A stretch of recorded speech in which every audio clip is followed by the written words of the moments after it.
যখন কেউ বলে না যে কোরআনে সব বিজ্ঞান, একবারে বিজ্ঞান কার্টুন ভরা, একবারে প্রতিটা জিনিস কোরআনের মধ্যে আছে, এইটা সেইটা সব বিজ্ঞান আল্লাহ একবারে ঢুকাই দিছে কোরআনের মধ্যে, প্রতিটা একবারে সব কিছু আছে।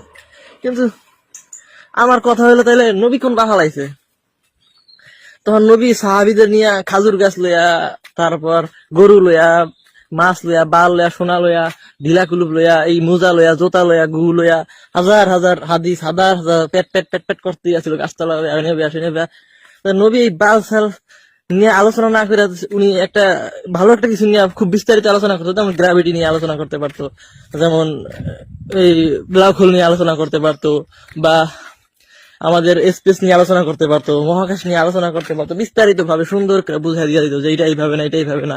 একটা কিছুই তো এরকম করে নাই, সব গুমু বাল সাল এটা নিয়ে আবিষ্কার, এটা নিয়ে কথা বলছে। তো এখন হচ্ছে সব সাইন গুলা পাইতেছে হচ্ছে আমাদের এই বর্তমান যুগের আমার সোনার ইয়ারা সাহাবিরা। এরা কি বেশি বেশি জ্ঞানী ছিল না নবী মোহাম্মদ জ্ঞানী ছিল? আমার আমার তো যেটা মনে হচ্ছে ওইটাই, যে নবী মোহাম্মদ কোনোদিনই মানব সভ্যতার ভালো চায় নাই, সবসময় হচ্ছে মানব সভ্যতার বিপরীতে। তাহলে ভালো ভালো জিনিস যদি কোরআনে থাকে, তা ওগুলা সে কেন আলোচনা করে নাই? সে কেন ওইগুলো হাইড করে রাখছে? তার মানে কি, নবী কখনোই মানব সভ্যতার ভালো চায় নাই। যদি ভালো চাইতো তাহলে আপনার ভালো ভালো জিনিস নিয়ে আবিষ্কার করতো। একটা ধরেন একটা ইলেকট্রিসিটি আবিষ্কার করতো তখন, কারণ নবীর কোরআনের মধ্যে কি সব সাইন্স ছিল না? আল্লাহ সব সাইন্স দিয়েছে, উনি ইলেকট্রিসিটি আবিষ্কার করতো ভালো করে। একটা কলম আবিষ্কার করতে নাই, গাদার বাচ্চা গাদায় সব মানব সভ্যতার একবারে ডুবাইয়া রাখছে এই নবী মুহাম্মদ। মানে আসলে হচ্ছে নবী মুহাম্মদ হচ্ছে এই শয়তানের এজেন্ট। মানে শয়তান হচ্ছে আসল, যে এখন আমরা যারা শয়তান মনে করি, এটা হচ্ছে আসল হচ্ছে মানে শুভ শক্তি। এখন যেটা করতে হবে, আমাদের শুভ শক্তি হচ্ছে শয়তান, বুঝছেন? শয়তান সবসময় হচ্ছে মানব সভ্যতা ভালো চাইছে, আর বিপরীতে এই নবী মুহাম্মদ আল্লাহর মানে আল্লাহর এজেন্ট হইয়া সবসময় মানব সভ্যতার ক্ষতি করেছে।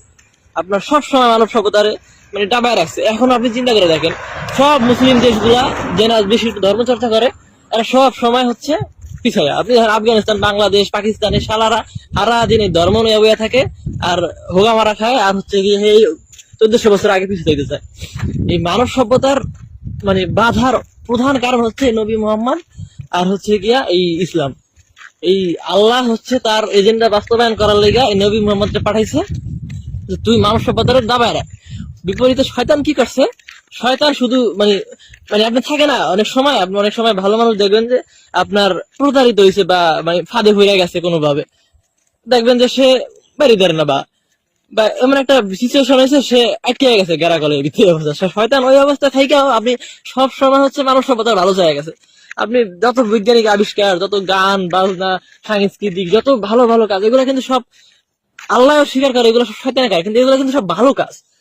এই এই শয়তান আমাদের মানে বিপদে পড়েও শয়তান হয়তো কোথাও বন্দি আছে, বা এমন কোন জায়গায় আটকে রাখছে আল্লাহ হয়তো ষড়যন্ত্র করে। এই হচ্ছে মানে শয়তান, তারপরও যে কোনো ভাবে মানে শয়তানের শক্তি দিয়ে আমাদের সবসময় মানব সভ্যতার ভালো চাইছে। আপনার সব আবিষ্কারক, বিজ্ঞানিক সবকিছু কিন্তু এই ধর্ম না আমার নেই হয়েছে বেশিরভাগই, মানে ইসলামের বাহিরে যায় করতে হয়। আপনি একটা চিকিৎসা বিজ্ঞানে যদি কোনো কিছু নিয়ে আবিষ্কার করতে চান, তখন আপনার গবেষণা করতে হবে। তখন আপনার ওই আদম হাওয়ার বাউসার কাহিনী যদি বইয়া থাকেন, তাহলে আপনি কিছু আবিষ্কার করতে পারবেন না, আপনি গবেষণাই করতে পারবেন না। তো শয়তান হচ্ছে গিয়া মেন শুভ শক্তি, বুঝছেন? মানে যারে আমরা এখন শয়তান ভাবতেছি, খারাপ ভাবতেছি, ওই হচ্ছে আসল মানে শুভ শক্তি। এবং ওরে আমাদের মানে যদি প্রশংসা করাই লাগে যদি, তাইলে হচ্ছে ওরাই করা উচিত। আর আল্লাহ হচ্ছে 2 নম্বর ভাবে কোনোভাবে ক্ষমতা নিয়ে, মানে কারণ সব সৈন্য সামন্ত থাকে না, মানে বাংলাদেশে এখন কি অবস্থা, আপনি শেখ হাসিনার বিরুদ্ধে কথা বলতে পারবেন না, সব এমন ভাবে ফিট করে রাখছে, পুলিশ টুলিশ র্যাব। ওইরকম হচ্ছে আল্লাহ এই এমন ভাবে ফিট করে ফেলাইছিল, এই কারণে শয়তান পারে নাই প্রকাশ্যে আসতে, বুঝছেন?